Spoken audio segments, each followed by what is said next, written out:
Ucap syukur buat pagi ini Tuhan, Engkau izinkan kami bangun dengan tubuh yang sehat, tidak kurang suatu apapun. Kami tahu dan percaya semua karena pemeliharaan anugerah Tuhan dalam hidup kami. Karena itu hari ini kami bangun pagi sebelum memulai semua aktivitas kami mau merenungkan firman-Mu dalam nama Tuhan Yesus. Urapi setiap kami Bapa. Kami sambut firman Tuhan yang akan menuntun hidup kami sepanjang hari ini. Dalam nama Yesus, haleluya. Amin, amin, amin. Iya, selamat pagi Bapak Ibu, puji Tuhan.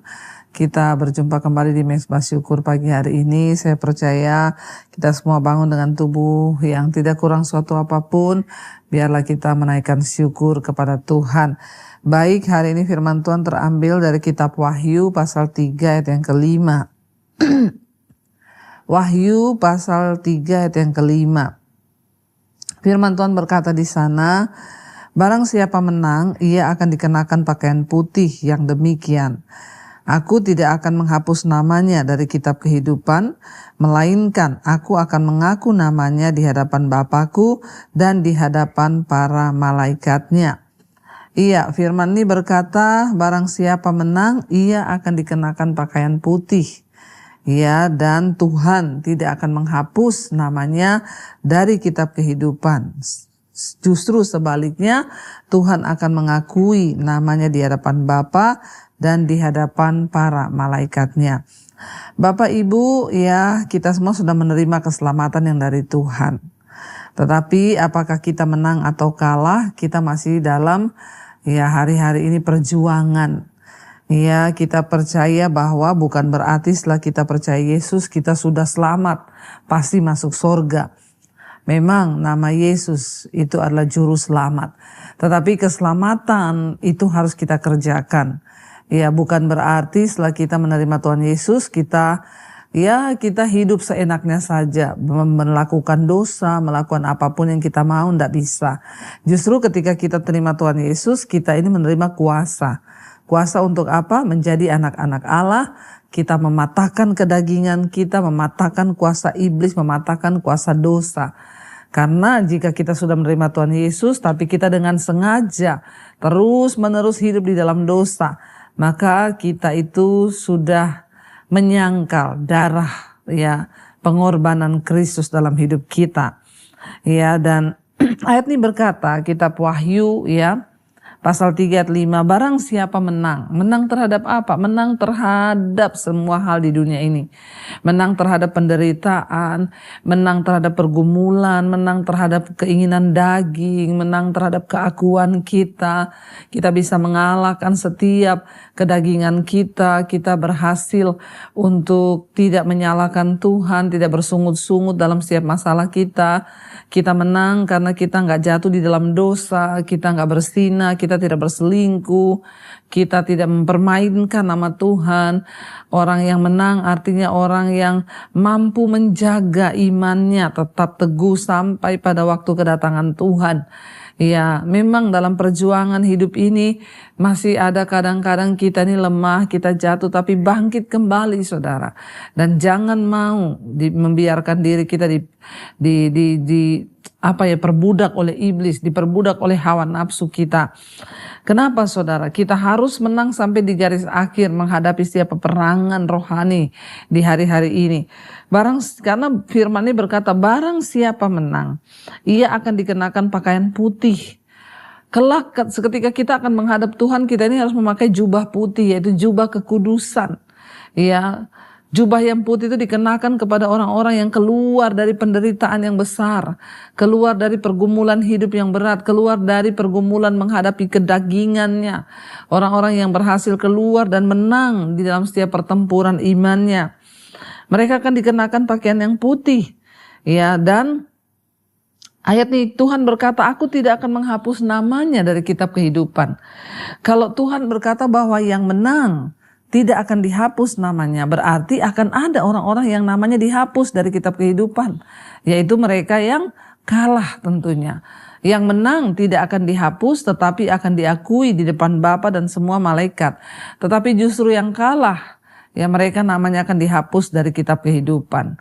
Ya, yang kalah menghadapi pergumulan hidup, yang kalah menghadapi kedagingan, yang kalah menghadapi hawa nafsu, yang kalah menghadapi amarah, yang kalah menghadapi ya kenajisan dan semua hal-hal yang berbau dosa yang membuat hidup kita ini tidak berkenan pada Tuhan. Ya, karena itu Bapak Ibu, mari selama kita masih ada di dunia ini kita harus menyadari bahwa setiap proses yang Tuhan izinkan terjadi itu untuk membentuk dan mendewasakan iman kita. Waktu ada orang bikin kita marah, jangan terpancing, tapi tetaplah memberkati. Waktu ada orang mengutuk kita, waktu ada orang yang berbuat jahat kepada kita hari-hari ini, tetaplah memberkati, jangan terpancing. Ya, ketika ada orang yang merugikan kita, tetaplah berkati dan mendoakan. Ya, ketika suami mungkin menjadi ya membuat kita ini marah, dia melakukan sesuatu yang kita tidak suka atau mengkhianati, tetaplah kita berdoa. Ya, tetap kita menang sampai di garis akhir. Jangan putus pengharapan, jangan biarkan daging kita menang. Kalahkan setiap dosa supaya kalau kita menang, kita menjadi orang-orang yang tahan uji dan layak untuk menerima mahkota kehidupan.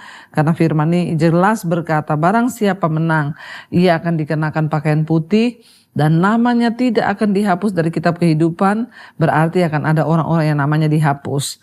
Dan firman ini berkata, kalau kita menang, Tuhan akan mengakui kita di hadapan Bapa dan di hadapan seluruh malaikatnya. Karena itu saudara, siapa yang bertelinga hari ini, hendaklah dia mendengar apa kata firman Tuhan, dan biarlah kita mau bertobat. Hari ini adalah hari peperangan kita. Peperangan melawan apa? Kedagingan, amarah, ya melawan daging itu firman Tuhan berkata, sebab perbuatan daging itu telah nyata, percabulan, kenajisan, hawa nafsu, nafsu jahat, iri hati, kebencian, dendam, amarah, keserakahan, roh perpecahan, ya roh percederaan, ya roh permusuhan antara saudara.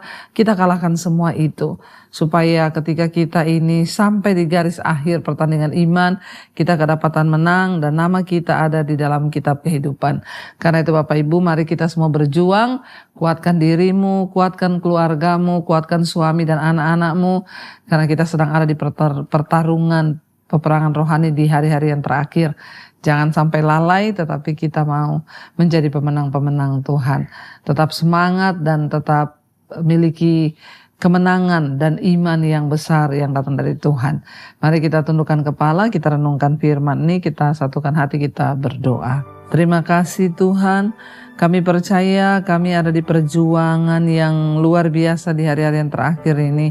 Namun kami juga tahu Tuhan memberikan kami kekuatan.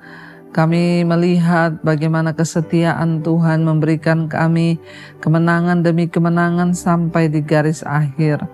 Kami mau berjuang Tuhan sampai Engkau datang kali yang kedua dan Engkau dapati kami menjadi orang-orang yang menang. Katakan bersama pujian ini saudara dengan iman kita. Telah kulihat kebaikan-Mu yang tak pernah habis di hidupku Tuhan, habis di hidupku. Kami berjuang sampai akhirnya Kau dapati aku tetap setelah kulihat Tuhan, kebaikan-Mu yang tak pernah habis di hidupku. Kami mau berjuang, berjuang sampai akhirnya Kau dapati aku tetap setia. Kami mau berjuang sampai di garis akhir Tuhan, Kau yang beri kekuatan. Kami percaya Tuhan, kekuatan kami tidak seberapa, namun jika kami melekat pada Tuhan, Engkau berikan kami kekuatan untuk berjuang melawan keinginan daging, melawan hawa nafsu, keakuan, kesombongan, keangkuhan, melawan kenajisan, melawan semua dosa yang tidak berkenan pada Tuhan. Berikan kami kekuatan Bapa, supaya kami sampai pada waktu kedatangan Tuhan kali yang kedua, nama kami tercatat dalam kitab kehidupan. Engkau tidak menghapus nama kami, tetapi Engkau mengakui kami depan Bapa, di depan para malaikat-Mu ya Tuhan. Terima kasih Tuhan. Kami bersyukur pagi ini sebelum kami memulai semuanya, tuntun kami, biarlah kami menjadi orang-orang yang melakukan firman Tuhan, menang dalam pergumulan dan pertempuran dalam iman kami. Hari-hari ini ada begitu banyak persoalan, ada begitu banyak seringkali tantangan untuk kami mau sungguh-sungguh mengikut Tuhan, tapi kami percaya Tuhan beri kami kekuatan. Berkati setiap anak-anak-Mu Tuhan, mereka yang sedang berjuang hari-hari ini, mereka yang sedang terus membawa iman yang teguh kepada Tuhan. Biarlah kekuatan dari Tuhan melimpah atas setiap kehidupan mereka. Tuhan, kami yang bekerja, yang sekolah, yang kuliah, yang di rumah, penyertaan Tuhan sempurna atas setiap kami. Kami mau sungguh-sungguh mengandalkan Tuhan, menyertakan Tuhan dalam segala perkara. Tuhan turut bekerja, mendatangkan kebaikan di hidup kami. Berkati yang sedang terbaring sakit, sembuhkan Bapa. Berkati yang berulang tahun hari ini, umur panjang di tangan kanan, kekayaan hormat di tangan kiri. Anugerah Tuhan melimpah, apapun yang di pergumulan, kerinduan Tuhan menjadi jawaban. Berkati juga Bapa untuk bangsa dan negara kami Indonesia, lawatan Tuhan tercurah buat bangsa ini, hujan pertobatan tercurah buat bangsa kami. Terima kasih Tuhan, kami mengucap syukur pagi hari ini dan kami mau berdoa Bapa kami. Bapa kami yang dalam sorga, dikuduskanlah nama-Mu, datanglah kerajaan-Mu, jadilah kehendak-Mu di bumi seperti di sorga. Berilah kami pada hari ini makanan kami yang secukupnya, dan ampuni kami akan kesalahan kami, seperti kami juga mengampuni orang yang bersalah pada kami.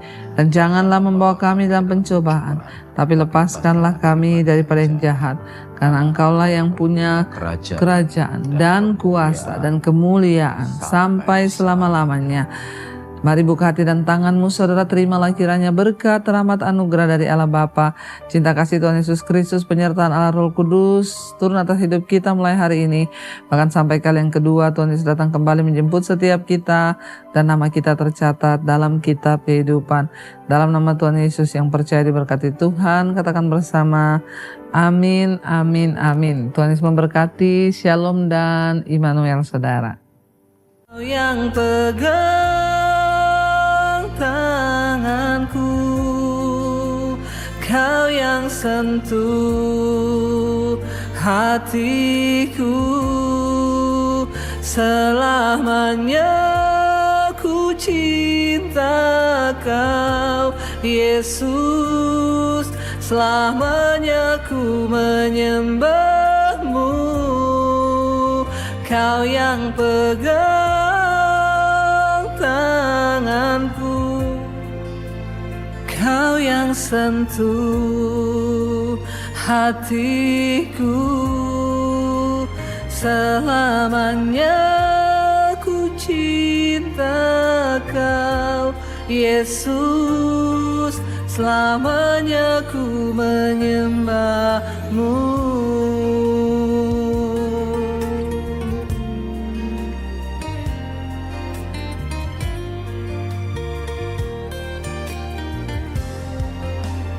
Kau yang pegang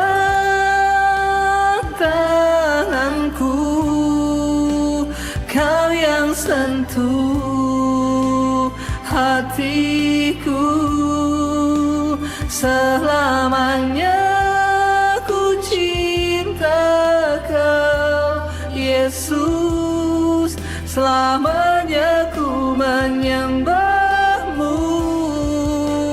Kau yang pegang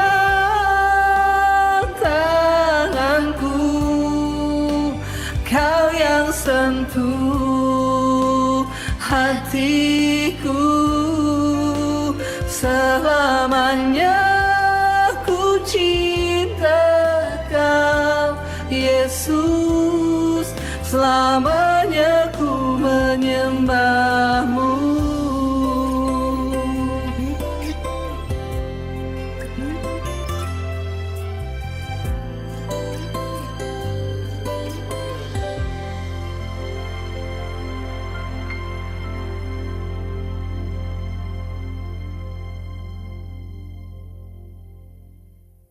Silakan duduk Bapak Ibu, Shalom. Apa kabarnya hari ini? Luar biasa, karena kita punya Tuhan yang luar biasa. Saya ucapkan selamat Paskah dan kita bersyukur hari ini kita bisa beribadah bersama-sama merayakan kebangkitan Tuhan Yesus. Kita bersyukur punya Tuhan yang bukan hanya mati, Dia bangkit dan Dia naik ke surga. Dan karena itu tidak sia-sialah iman kita. Karena Dia Tuhan yang menggenapi apa yang sudah dinubuatkan dan apa yang dikatakannya. Saudara, ketika Yesus akan disalibkan, Dia berkata pada murid-muridnya, sebentar lagi aku akan diserahkan ke tangan orang berdosa dan aku akan mati. Tetapi kamu jangan takut, sebab pada hari yang ketiga aku akan bangkit.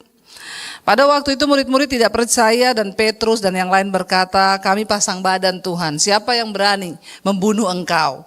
Petrus bilang, langkahi dulu mayatku. Ya, dan ternyata ketika Yesus ditangkap, semua murid melarikan diri. Bahkan Petrus menyangkal Yesus. Mereka takut, waduh jangan ikut-ikutan deh kita, mending ngomong gak kenal aja. Daripada kita juga kena masalah, gak main-main, hukum mati, salib. Ya, dan Yesus dianggap sebagai seorang yang patut dihukum mati karena Dia dianggap menghujat agama Yahudi dan menghujat Allah. Sebab Dia berkata Dia akan merobohkan bait suci dan akan membangunnya kembali dalam waktu 3 hari. Itu adalah satu kata-kata yang sangat menghujat, sebab bait suci itu adalah bangunan yang sangat sakral bagi orang Yahudi karena di situ dianggap tempat Tuhan hadir. Untuk mencari tempat mereka beribadah dan mempersembahkan korban dan menerima pengampunan dosa. Lalu Yesus disalib karena dianggap menghujat Tuhan, menghujat Allah. Tapi Dia berkata pada murid-muridnya, jangan takut, 3 hari saja aku akan bangkit. Tapi ketika Yesus mati, semua murid lari. Lalu siapa saudara yang datang mengambil mayat Yesus? Yusuf Arimatea. Dia seorang kaya dan seorang guru besar di Sanherib, dia guru besar agama Yahudi. Tapi kemudian dia percaya kepada Tuhan Yesus. Ya, tapi dia nggak ikut Yesus seperti murid-murid yang lain, dia diam-diam percaya. Dia dan Nikodemus juga seorang guru besar Yahudi yang pada waktu tengah malam datang kepada Yesus. Ingat kisahnya Nikodemus, dia bilang begini, Tuhan, dia datang malam-malam karena takut ketahuan sebab dia gurunya orang Yahudi. Tuhan, aku percaya Engkau Mesias. Kenapa? Karena aku melihat tanda-tanda yang Kau buat. Manusia biasa tidak bisa melakukan itu. Engkau menghidupkan orang mati. Engkau menyembuhkan orang buta melihat, orang lumpuh berjalan. Manusia biasa kalau bukan karena Dia itu Allah, gak mampu melakukan itu semua. Dan Yesus berkata kepada Nikodemus, kalau engkau tidak dilahirkan kembali, kau tidak mungkin masuk dalam sorga. Saudara tahu, Nikodemus seorang guru besar yang tidak terang-terangan menyatakan imannya, diam-diam dia percaya Yesus, sama dengan Yusuf Arimatea. Alkitab berkata ketika Yesus mati, Yusuf Arimatea seorang kaya raya, dia menghadap kepada Pontius Pilatus. Dia minta mayatnya Tuhan Yesus untuk dia bawa pulang. Dan siapa yang datang membawa rempah-rempah untuk penguburan Yesus? Nikodemus. Murid yang lain yang mengikuti dia selama 3 tahun, semua pergi dan menghilang. Nggak tahu di mana. Semua mengaku tidak mengenal Yesus, tapi 2 orang ini, mereka diam-diam percaya. Nah ketika Yesus mati, mereka yang terang-terangan datang ambil mayatnya, diturunkan dari Bukit Golgota. Di bawah Bukit Golgota itu ada taman yang hari ini kalau saudara pernah ke Israel itu namanya Garden Tomb. Di situ ada kuburan kosong. Kuburan itu kuburan milik Yusuf Arimatea, dia orang kaya. Ada gua batu di situ yang dijadikan kuburan. Orang Yahudi zaman dulu kalau ngubur orang itu di gua batu, nggak di tanah seperti kita. Dimasukin di gua batu dulu, ditunggu sampai 1 tahun atau lebih setelah membusuk, tinggal tulangnya. Tulangnya itu diambil, dimasukin toples, ditaruh di gua-gua. Atau dimasukin peti kecil, tulangnya tok. Lalu kubur itu bisa dipakai lagi untuk keluarga yang lain. Ya kalau di sini saudara beli San Diego. Ya toh, tapi kan itu enggak bisa satu orang gantian ya. Makanya ada keluarga yang bilang saya sudah punya Bu satu keluarga di situ, 5 lubang. Ya, 1 kubur 1 M. Jadi saya tanya, kapan ibu masuk rencana ke dalam? Jangan ngomong begitu Bu Debi. Orang kalau sudah beli lubang harus siap masuk, ya toh? Kalau belum siap masuk jangan beli lubang. Mending uangnya buat bangun gereja di desa, amin. Ya. Di sana itu orang kaya beli gua batu, lalu di situ ditaruh jenazahnya, dipakein rempah-rempah, ditunggu sampai 1 tahun membusuk, baru tulangnya diambil. Nah, Yusuf Arimatea punya kuburan keluarga yang belum dipakai, belum pernah ada yang pakai, tapi dia sudah siapin. Satu lubang itu kan satu gua bisa dipakai gantian, kan nggak mungkin mati bareng toh. Tapi mati bareng juga cukup kok, kita masuk ke dalam guanya bisa kok, gede. Yusuf Arimatea bilang, kubur saja di kuburan saya, dekat dengan bukit Golgota, turun sedikit ke bawah itu ada taman di situ. Ya, taman apa? Minyak zaitun, anggur di situ banyak. Dan dibawalah dia ke situ di gua itu, Yesus dikuburkan. Waktu istrinya Yusuf Arimatea tahu bahwa dia itu dikubur di situ, istrinya marah, kenapa kau pinjamkan itu kuburan? Lalu Yusuf bilang, gak apa-apa, cuma 3 hari. Tapi ini tidak ada di Alkitab. Ini saya yang bilang. Ya, pasti kalau pulang istrinya tanya, karena kan dia gak ngomong sama istrinya toh. Istri-istri itu kan biasa tanya, kenapa kau sudah pakai itu? Kita kan belum pakai itu kuburan keluarga. Yusuf bilang, tenang, Yesus sudah bilang cuma 3 malam saja. Nanti hari yang ketiga dia bangkit, ya. Dan akhirnya saudara, ketika Yesus pada hari yang ketiga, benar, ketika Yesus mau dikubur, itu tentara Romawi bilang sama Pontius Pilatus, dia itu ngomong waktu semasa dia hidup, nanti dia akan bangkit hari yang ketiga. Daripada nanti murid-muridnya curi jenazahnya, terus dia bilang dia bangkit, maka akan semakin besar penyesatan di sini. Jadi mending kita kasih tentara untuk jaga kuburnya. Kubur itu bentuknya gua, lalu ditutup pakai batu. Batu besar bentuk bulat didorong saudara. Dorong batu kecil aja kita nggak bisa angkat. Apalagi batu besar itu harus didorong ratusan orang baru bisa gerak. Makanya mereka bilang lebih baik taruh penjaga supaya jangan mereka curi jenazahnya lalu mereka bilang dia bangkit. Dijaga sama tentara. Hari yang ketiga Maria Magdalena dan beberapa temannya datang ke situ, buka bersama Matius 28 ayat yang pertama. Judul perikopnya di sana tulisannya kebangkitan Yesus. Setelah kita baca bersama ya supaya tidak ngantuk. Saya tahu ini ada beberapa yang ngantuk ini, matanya sudah sayup-sayup. Padahal saya di sini keringetan dan saudara ngantuk. Ya, yuk kita baca. Setelah hari Sabat lewat, Matius 28 ayat yang pertama. Kalau tidak ada di layar, bukalah di handphone saudara.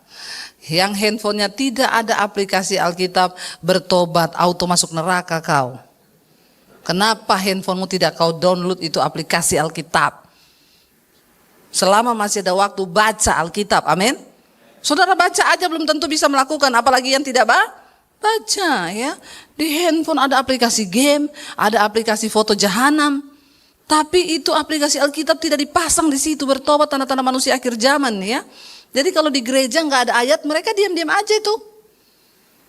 Karena tidak ditayangkan ayat. Ya, coba taruh di handphone. Handphonenya dibuka waktu baca Alkitab. Jangan buka Instagram. Amin. Yuk kita baca. Setelah hari Sabat lewat, menjelang menyingsingnya fajar pada hari pertama minggu itu, pergilah Maria Magdalena dan Maria yang lain menengok kubur itu. 2. Maka terjadilah gempa bumi yang hebat sebab seorang malaikat Tuhan turun dari langit dan datang ke batu itu dan menggulingkannya lalu duduk di atasnya. Jadi malaikatnya duduk di atas batu itu, di atas kuburan Yesus. Wajahnya bagaikan kilat dan pakaiannya putih bagaikan salju. Dan perhatikan ada kata apa? Penjaga. Jadi kalau ada fitnahan yang bilang Yesus itu tidak bangkit, ya, dia juga tidak dibunuh, mayatnya dicuri. Ini kan fitnahan-fitnahan yang berikutnya. Alkitab sudah catat semua itu. Dan dikatakan bahwa penjaga penjaga itu, tentara yang menjaga kuburan Yesus, gentar, ketakutan, dan menjadi seperti orang-orang mati kan ada malaikat datang menggulingkan batu. Akan tetapi apa di sana dikatakan? Malaikat itu berkata kepada perempuan-perempuan itu, janganlah takut, sebab aku tahu kamu mencari Yesus yang disalibkan itu. Ia tidak ada di sini, sebab sama seperti yang telah dikatakannya. Mari, lihatlah tempat ia berbaring. Dan segeralah pergi dan katakanlah kepada murid-muridnya bahwa ia telah bangkit dari antara orang mati. Ia mendahului kamu ke Galilea. Di sana kamu akan melihat dia. Sesungguhnya aku telah mengatakannya kepadamu. Mereka segera pergi dari kubur itu dengan takut dan dengan sukacita yang besar. Dan berlari cepat-cepat untuk memberitahukannya kepada murid-murid Yesus. Tiba-tiba apa? Yesus berjumpa dengan mereka dan berkata, salam bagimu. Mereka mendekatinya dan memeluk apa? Kakinya serta menyembahnya. Berarti Yesus nyata nggak wujudnya? Nyata, karena kakinya bisa dipegang. Dia bukan hantu, dia bukan setan. Tapi Yesus hidup. Bukan bangkit sebagai hantu yang tidak bisa dilihat loh. Makanya ketika Thomas berkata, aku tidak percaya dia bangkit sebelum aku mencucukkan jariku di lubangnya yang pernah ditusuk lambungnya itu. Dan akhirnya Yesus muncul depan Thomas dan Yesus bilang apa? Peganglah. Oh nyata, bukan hantu. Jadi jangan bilang gini, Yesus gentayangan selama 40 hari. Kalau gentayangan itu tidak nyata. Yesus nyata karena dia hidup. Dia makan dengan murid-muridnya di pinggir danau Galilea. Ya, dia hidup, mereka memeluk kakinya dan menyembahnya. Maka kata Yesus kepada mereka apa? Jangan takut, pergi dan katakanlah kepada saudara-saudaraku supaya mereka pergi ke Galilea dan di sanalah mereka akan melihat aku. Sama seperti yang diucapkan Yesus sebelum dia mati. Nanti kita akan ketemu, aku menunggu kamu di Galilea. Saudara, ketika Yesus bangkit, hal pertama yang dikatakan malaikat kepada Maria dan teman-temannya, dia berkata apa? Janganlah kamu takut. Sebab saat itu ketakutan yang besar sedang melingkupi semua murid Yesus. Mereka takut kalau sampai mereka ini disangkut-sangkutkan bisa dihukum mati. Karena Yesus dianggap sebagai orang yang sangat menyesatkan pada waktu itu. Orang Yahudi tidak suka Yesus sebab Yesus membuka semua topeng-topeng kebusukan mereka. Yesus datang dan berkata, hai kamu keturunan ular beludak. Mereka hanya hidup, bukan lagi membangun hubungan yang intim dengan Tuhan, membawa umat untuk dekat dengan Tuhan, tetapi mereka sudah kehilangan esensi tentang kehidupan yang benar dengan Allah. Dan akhirnya saudara, ketika Yesus berkata, aku akan mati dan aku akan bangkit, nanti kita ketemu, nanti aku menunggu kamu di Galilea. Yesus bangkit dan nyata, mereka masih dalam keadaan ketakutan.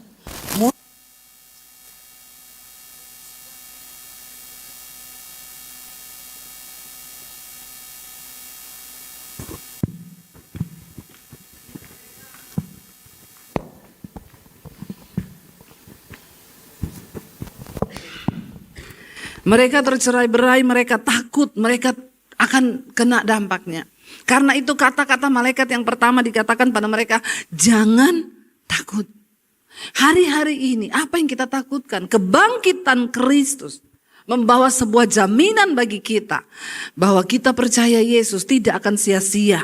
Sebab orang yang mati bersama Kristus, dia akan dibangkitkan. Ada jaminan kebangkitan. Jadi kalau kita mati, keluarga kita mati, tidak usah bersedih selama mereka mati di dalam Kristus. Ya, karena kita akan dibangkitkan. Mereka bilang jangan takut, malaikat itu berkata. Ya, dan Yesus juga bertemu dengan mereka dan berkata, jangan takut. Aku ini nyata, aku menunggu engkau di Galilea. Mereka peluk dia dan mereka benar-benar merasakan bahwa Yesus itu hidup. Apa makna dari kebangkitan Kristus hari ini? Apakah kita hanya sekedar menjadi orang Kristen yang kalau ibadah Paskah, ibadah Jumat Agung, ibadah kenaikan, lalu kita melupakan ada makna rohani. Kita bersyukur kita ini jadi Kristen, Tuhan itu apapun yang dia lakukan itu dia suruh kita teladani. Dia menderita, dia disalibkan, lalu dia bangkit. Kita pun harus melewati tahapan-tahapan yang sama. Kalau kita mengikut Kristus, makanya saudara tema khotbah hari ini adalah no cross, no crown. Tidak ada salib, tidak ada kemuliaan. Tapi orang Kristen maunya dimuliakan, padahal tidak mau pikul salib. Saya kalau ke Israel itu saudara ada beberapa teman ada beberapa peserta yang tanya gini, Bu kita kita nggak ikuti jalan salibnya Yesus Via Dolorosa itu, ya mau apa Bu? Mau pikul salib di situ. Saya bilang benar Ibu mau pikul salib di sana. Kalau Ibu pikul salib di Via Dolorosa, kita lanjutkan jalan sampai ke Garden Tomb di Bukit Golgota, maka Ibu juga akan saya salibkan di situ. Jangan Bu Debbie kalau disalibkan. Makanya Ibu nggak usah alay lebay. Mau pikul-pikul itu salib di situ cuma buat pencitraan. Bu, salib yang benar itu jangan kau pikir salib kayu, ya. Bapak Ibu salibmu itu apa? Bisa jadi suami istri, bisa jadi bapak-bapak salibmu itu istrimu. Amin. Coba lihat muka istrinya, mirip salib nggak? Ibu-ibu bisa jadi salibmu itu adalah suamimu yang gak tobat-tobat. Itu salibmu. Jangan mau pikul-pikul salib kayu di Via Dolorosa sana terus mau pencitraan, foto-foto. Saya bilang, ibu punya salib masih kurang berat kah? Nanti saya tambahin. Orang Kristen itu cuma suka pencitraan. Padahal dia lupa salib yang sesungguhnya itu apa? Salib itu adalah menyangkal diri, memikul salib. Makanya Yesus bilang, kalau engkau tidak menyangkal diri, tidak memikul salib, maka engkau tidak layak menjadi muridku. Orang tua mungkin hari ini salib terbesarmu anak. Karena anakmu tidak mau bertobat. Itu jadi salib bagimu. Ya, kadang kita nih berdoa buat suami. Ya, rasanya suami pengen marah sama istri. Tapi firman Tuhan bilang tidak boleh marah. Jadi kita tahan marah kita. Itu adalah salib. Amin. Apa yang membuat kita berdosa dan kita mau patahkan? Kau yang merokok dan kau berkata aku tidak mau merokok lagi. Aku tahan mulutku merokok. Itu adalah salib. Kau benci sama mertuamu. Kau benci sama iparmu. Tapi Tuhan bilang kau suruh mengampuni. Lalu kau dengan berat hati berusaha tiap hari doakan dia. Supaya hatimu tidak benci. Itu adalah salib. Ya, jadi salib itu bukan pencitraan. Kita semua harus memikul salib. Supaya kita bisa menjadi sama seperti Kristus. Makanya ya ayat yang dibaca hari ini adalah Lukas pasal 9 ayat 23. Di sana dikatakan, ya katanya kepada mereka semua, setiap orang yang mau mengikut aku kata Yesus, ya. Ia harus menyangkal dirinya, memikul salibnya setiap hari dan mengikut aku. Baca lagi sama-sama. Katanya kepada mereka semua, setiap orang yang mau mengikut aku, mengikut Yesus, ia harus menyangkal dirinya, memikul salibnya setiap dan mengikut. Jadi salib itu dipikul kapan? Bukan cuma ketika ke Israel terus pencitraan di Via Dolorosa. Pikul salib sambil foto. Pret. Salib yang kita pikul sesungguhnya itu, yaitu tiap hari. Ketika kita pengen marah, tapi Alkitab bilang tidak boleh marah, lalu kita bersyukur. Ketika kita sudah tawar hati, kecewa, doanya belum dijawab, rasanya pengen mundur, tapi Tuhan bilang jangan. Ketika kita sudah mau berhenti pelayanan, karena rasanya tidak enak pelayanan itu, ketemu orang yang bikin jengkel, tapi saya harus menyangkal diri. Memikul salib, itu tidak enak. Ya Tuhan aku ini dilukai loh, tapi aku nggak mau terluka. Itu menyangkal diri saudara. Ya, memikul salib. Aku nih hidup sebagai istri, sebagai ibu capek, tapi aku mau menyangkal diriku. Kalau Yesus tidak menyangkal diri dan memikul salib buat kita, nggak akan ada keselamatan. Makanya Alkitab berkata, Yesus tidak mempertahankan keseteraannya dengan Allah. Sebagai milik yang harus dipertahankan, tetapi dia mengosongkan diri, mengambil rupa sebagai seorang hamba, dan mati di atas kayu salib. Yesus melakukan itu, maka kita juga harus melakukan. Yesus aja mengosongkan diri kok. Yesus aja menyangkal dirinya kok. Coba kalau dia nggak sangkal diri, enak aja saya mati buat manusia yang berdosa. Saya ini kan tidak berdosa. Ya, kita pun harus begitu. Ya saya kan tidak salah, tapi Tuhan bilang kau harus minta maaf. Ya saya tidak salah Tuhan, enak aja. Nggak peduli. Ketika engkau mau menjadi pelaku firman Tuhan, maka kita harus menyangkal diri, memikul salib dan mengikut Tuhan. Dan Tuhan berkata setiap hari. Pikul salib setiap hari. Bukan hanya ketika ya mau pikul salib mau. Tapi udah kita lupa. Karena itu saudara, apa sih makna dari kebangkitan Kristus? Mari buka bersama. Roma pasal yang ke-5. Ya, Roma pasal 6 maaf. Ayat 5 sampai ayat 10. Roma pasal 6. Mulai ayat 3 deh. Roma pasal 6 ayat 3 sampai ayat yang ke-10 kita baca bersama. Roma 6 ayat 3 sampai 10. Baca 1, 2, 3. Atau tidak tahukah kamu bahwa kita semua yang telah dibaptis dalam Kristus telah dibaptis dalam Siapa yang sudah dibaptis? Angkat tangan. Yang sudah dibaptis. Ya, yang belum dibaptis tolong segera baptis. Karena itu adalah materai. Kau mengaku Yesus, maka engkau harus dibaptis. Supaya apa?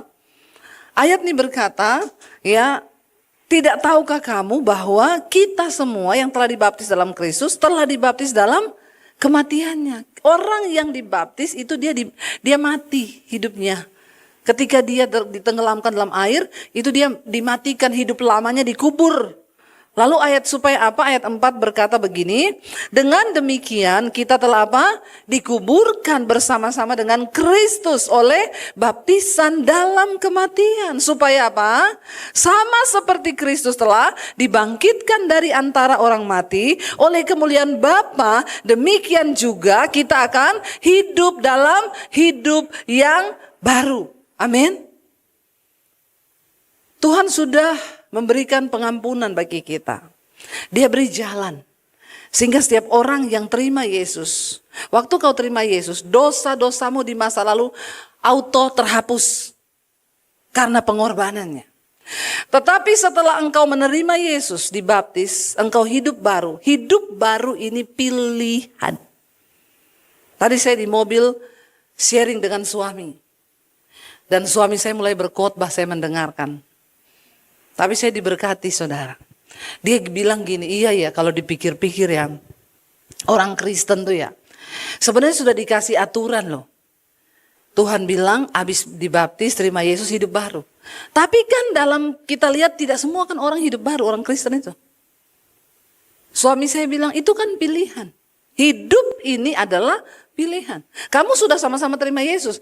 Mau hidup baru atau lama itu pilihanmu. Tapi untuk semua ada konsekuensinya. Ya. Lalu kita ngobrol saudara. Nggak usah itu saudara. Di gereja saudara sudah datang nih. Saudara mau perhatikan khotbah atau mau main handphone itu kan juga pilihan saudara. Saya kan nggak bisa paksa saudara. Dengerin saya. Ngapain? Tugas saya di sini hanya menyampaikan. Untuk melakukan itu adalah pilihan saudara. Dan ingat dalam pilihan ini tuh ada konsekuensi. Kalau engkau mau taat mendengarkan apa yang Tuhan bilang, maka engkau akan menerima berkat. Kenapa Tuhan suruh kita hidup baru? No cross, no crown. Tidak ada salib, tidak ada kemuliaan. Tidak ada mahkota. Artinya apa? Tuhan itu bilang, Yesus bilang, anggur yang baru tidak bisa disimpan dalam kantong kulit yang lama. Kenapa? Akan tumpah, terkoyak, nggak ada guna. Anggur bicara tentang sesuatu yang manis, yang mahal, yang enak. Hidupmu tidak akan bisa Tuhan curahkan kemuliaannya kalau hidupmu masih hidup yang lama. Makanya banyak orang Kristen tapi tidak diberkati, tidak ada damai sejahtera, nggak ada sukacita, berkat terhalang, hidupmu stuck, mati. Kenapa? Karena kau memilih untuk tidak menjadi manusia baru. Untuk menerima kemuliaan kita harus jadi kantong kulit yang baru supaya anggur baru Tuhan bisa dicurahkan dalam hidup kita. Kalau tidak bisa, saudara. Ya, anak-anak muda, engkau harus berubah. Ambil pilihan untuk berubah. Berubahnya itu apa? Ayo kenali firman Tuhan. Kau yang dulu malas jadi rajin. Ya, bangun nilai dirimu. Karena tidak ada orang lain bisa bangun nilai dirimu kecuali kau. Saya dulu punya pilihan. Saya punya pilihan untuk ikut Yesus atau tidak ikut Yesus. Saya punya pilihan untuk saya jadi orang benar atau jadi orang berdosa. Saya punya pilihan untuk jadi hamba Tuhan atau jadi ani-ani. Ya begitu kan? Semua kan hidup ini pilihan. Dan pilihanmu yang akan membawa engkau sampai kepada tujuan Tuhan. Orang Kristen sekarang tidak, anak-anak muda. Supaya malas, gak mau bangun. Jam 12 bangun siang dia. Baru dia bikin status karena semua akan indah pada waktunya. Keong racun kau. Terlalu lama tidurmu, bangun. Kau pikir Tuhan akan memberkati orang yang gak mau berubah?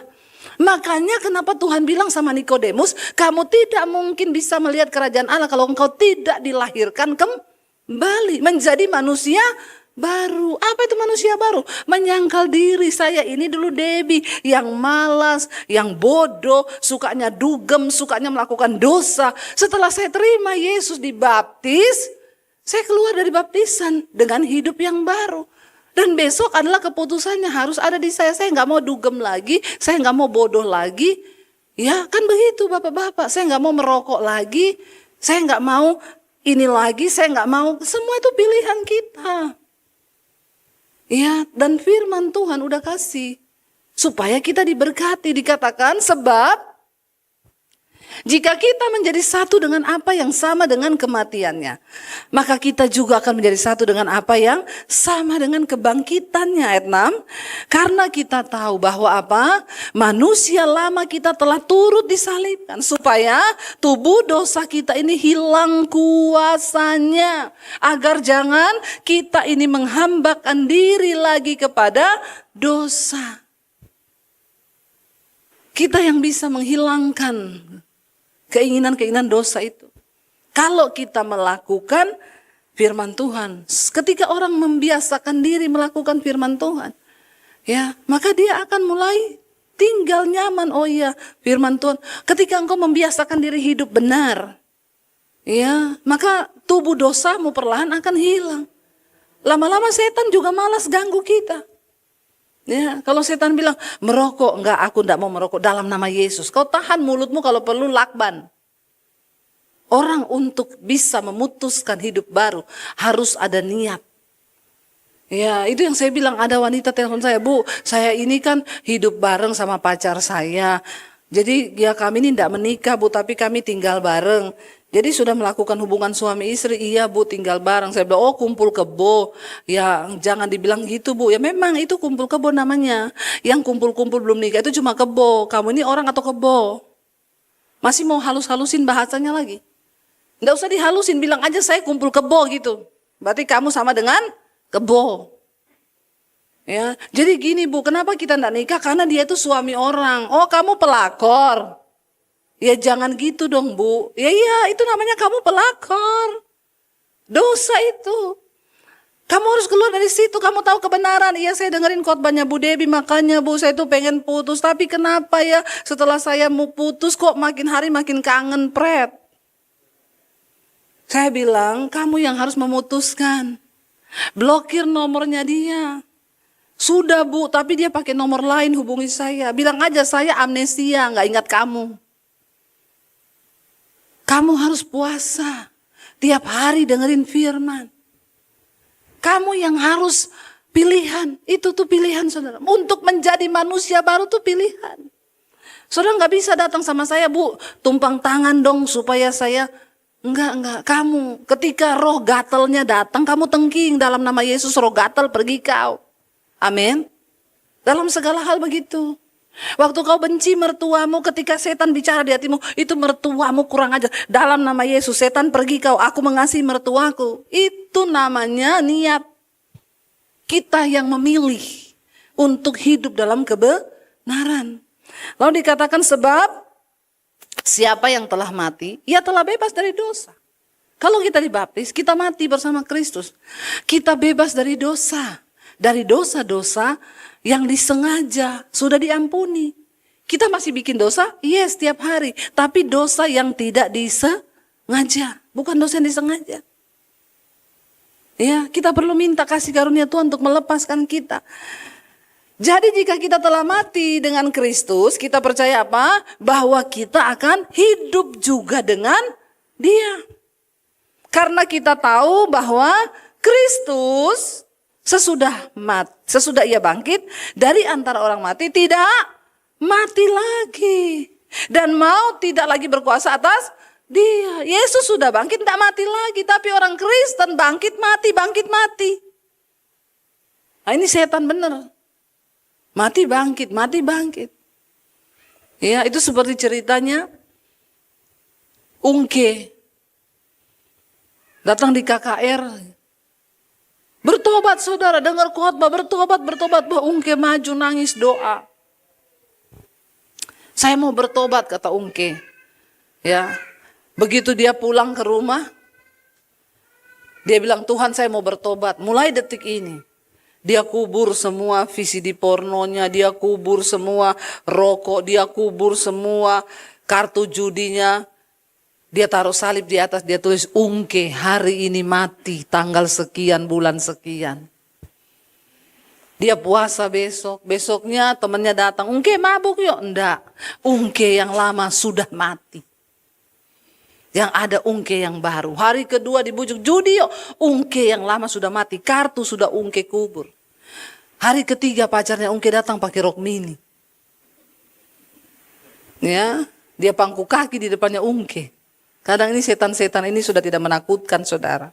Setan-setan zaman sekarang ini cantik-cantik, menggoda. Jangan kau pikir setan itu menakutkan ya. Begitu pacarnya Ungke angkat kaki dan bilang, ayo Ungke yuk. Ungke jatuh dalam dosa. Karena jatuh dalam dosa, ya udah sekalian Ungke minum mabok. Temannya datang, Ungke, katamu kemarin sudah tobat. Ungke bilang, seperti Yesus hari yang ketiga dia bangkit. Ungke pun bangkit hari yang ketiga. Bertobat kau. Ya, tapi Yesus bangkit dan tidak mati lagi. Kalau Ungke bangkit lalu mampus lagi. Jangan begitu saudara. Udah tobat tapi kumat. Itu namanya tobat saus tomat. Habis tobat lalu kumat.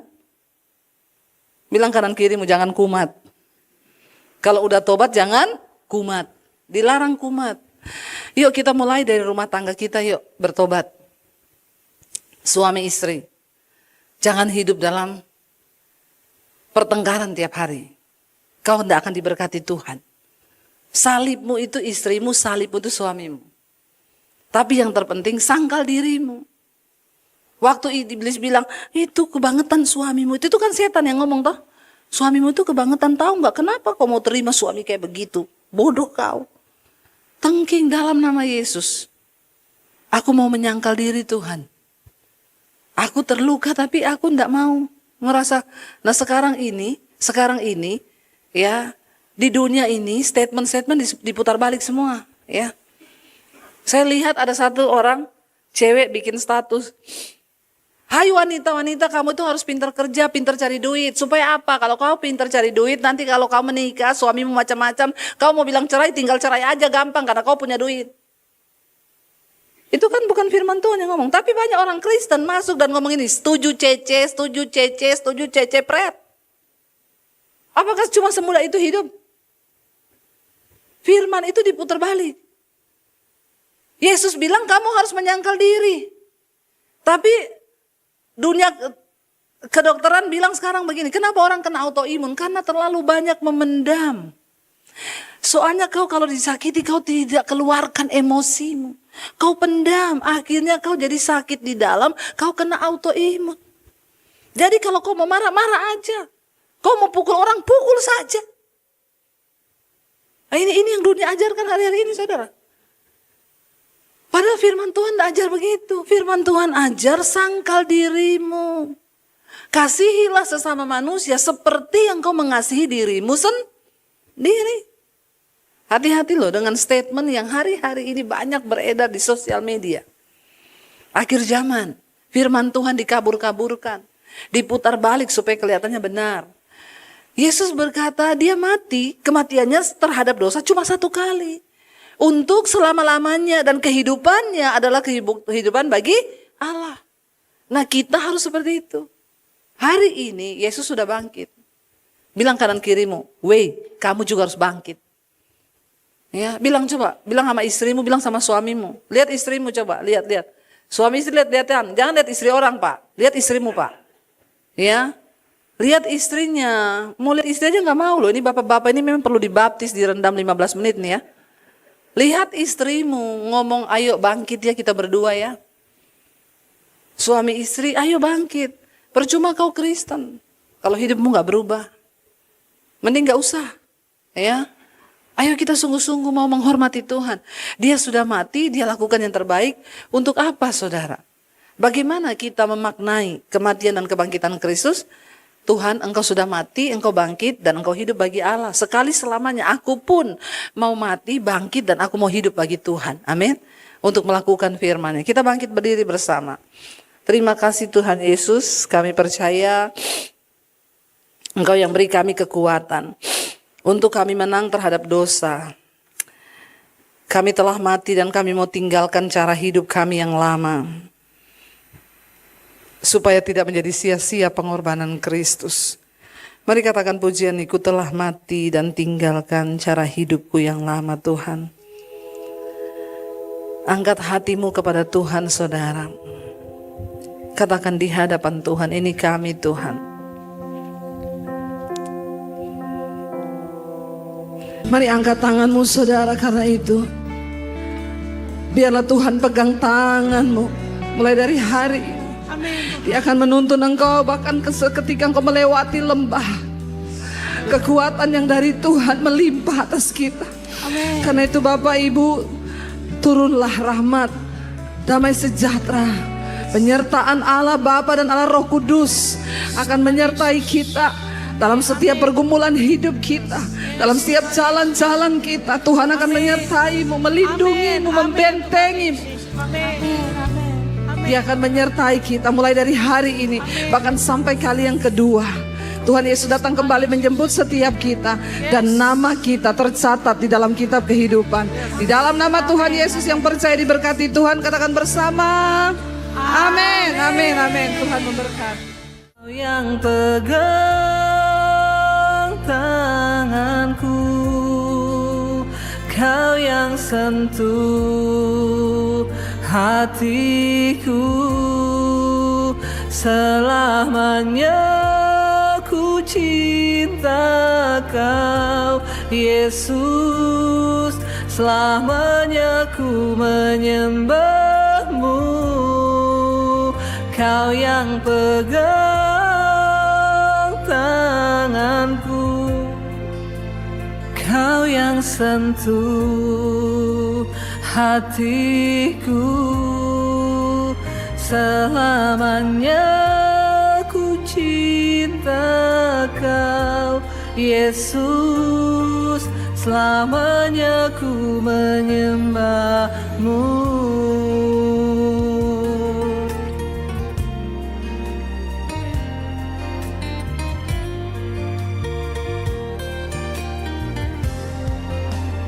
Kau yang pegang tanganku, Kau yang sentuh hatiku, selamanya ku cinta Kau Yesus, selamanya ku menyembah-Mu. Kau yang pegang